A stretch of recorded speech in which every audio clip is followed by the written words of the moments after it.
What's up guys, Justin here with TheSketchUpEssentials.com, back with another SketchUp tutorial for you today. Today's tutorial we're going to use a extension called PathCopy. I did a video about that yesterday. We're going to use PathCopy to create a balcony rail. So basically PathCopy allows you to take a group or a component and copy it along a path. So we're going to use the functionality of that in order to come in here and model our balcony rail. So first thing we're going to do, it's going to be real simple. We're just going to create our picket. We're going to start off with something really simple. So we'll just start off with a square, we'll call it 2" by 2" rectangle. You can draw that using the rectangle tool. And then we're going to extrude that to about 3 foot 6 inches high.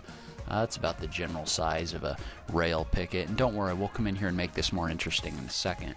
But what we're going to do first is we're going to go ahead and we're going to make this a component.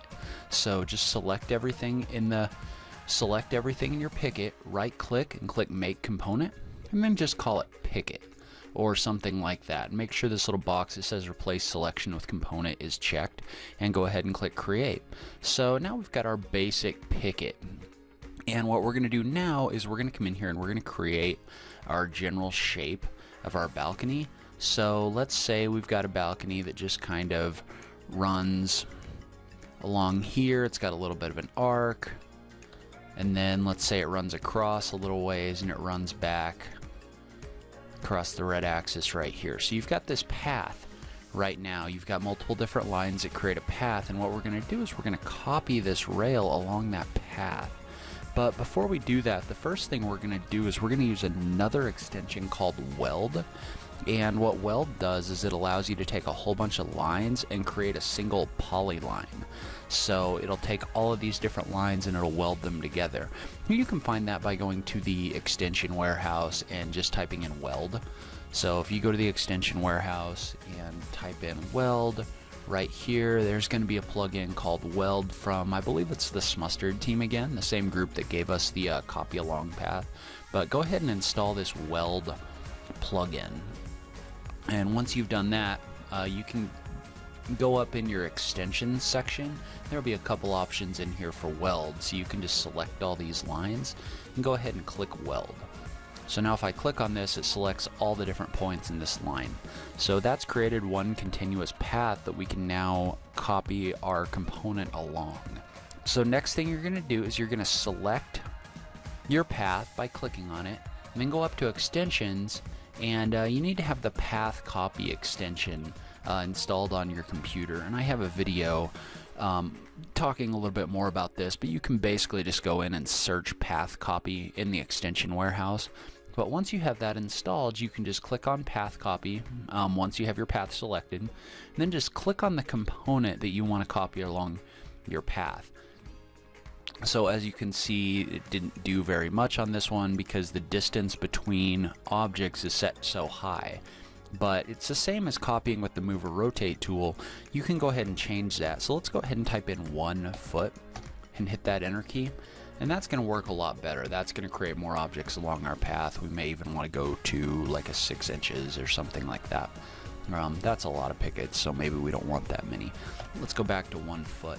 And then so now we've got our objects kind of created along this path, and so now we've got all our pickets. So now what we can do is we can use the offset tools and stuff like that to come in here and create our the base plate and also the top plate of our balcony.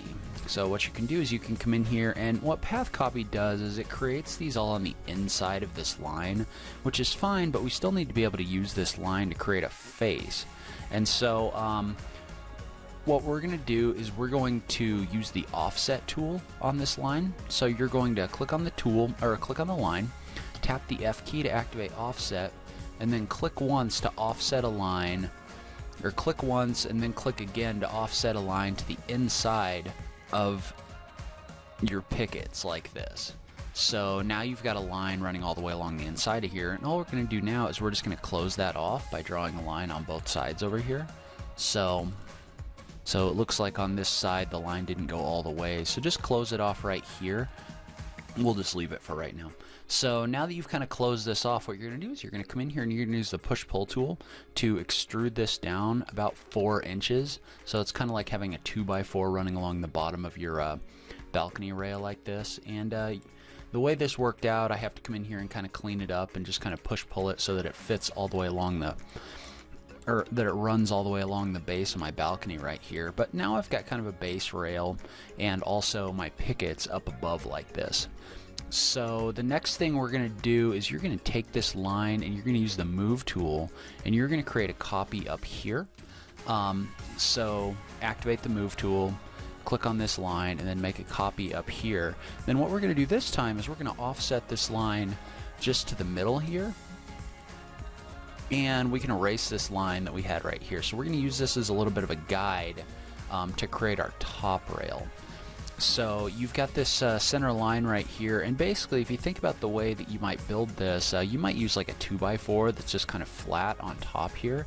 So you can just come out here and you can offset this. So you're going to offset this twice, once to this side and once to this side.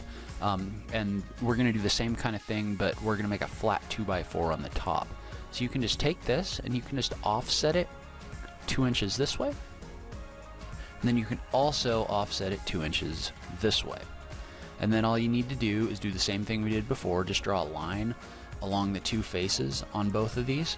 So you're going to close this off. And now that you've closed this off, you can come in here and you can erase this center line. But see, now you've got a face that you can push-pull in order to create your 2x4 that sits on top here. So you can go ahead and hit that. You can push-pull it to 2 inches thick, and you're probably going to have to come in here and clean this up again. But now you've got this nice curving balcony rail. So you could stop right here if you wanted to and everything would be great, and that's fine. You can also come in here and remember that we created a component for these pickets. So what that means is you can come in here and you can make some changes to these pickets if you want. So if you decide, like, let's say we just kind of wanted to create a little cutout on this for a little bit of interest on our balcony rail. So we could go ahead and click this cutout and then select the path around here, and then you could use the follow me tool to come in here and cut that out on your balcony rail right here. And you could even do that multiple times if you wanted to. You could also, before you do that, maybe make a copy of this down below, and you probably want it to be the same distance from the top as you do the bottom. So let's say I drew this 6.5 inches from the top. You could also come in here and draw another one 6.5 inches from the bottom. Probably what you're going to want to do is you're going to want to move your copy up above right here, and then you can scale it to kind of flip it. So you can just use the scale tool to flip it, and then go ahead and move it down to the point that you drew down here. So now you can go ahead and use the follow me tool to extrude both of those to create some interest. So same thing, just double click, shift click to remove the face. Now you have your path, and then you can come in here with the follow me tool and go ahead and create your piece down here as well. And you can get as creative with this as you want. You could use this to create curved rails or metal rails or whatever you want. So anyway, that's just a quick run through of using PathCopy to create a balcony rail. Hopefully this video was helpful to you. If you wouldn't mind taking a second and clicking that like button down below, I'd really appreciate it. Also, if you're new around here, I'm coming out with new SketchUp content all the time. Love to have you along for the ride, so make sure you click that subscribe button. And finally, leave a comment below. Let me know what you thought, what you're using tools like this for, if this is effective for you, or if you're having problems, stuff like that. I just love talking with people that enjoy SketchUp, so make sure you leave a comment. And thank you very much for watching, and I'll catch you in the next video. Thanks, guys.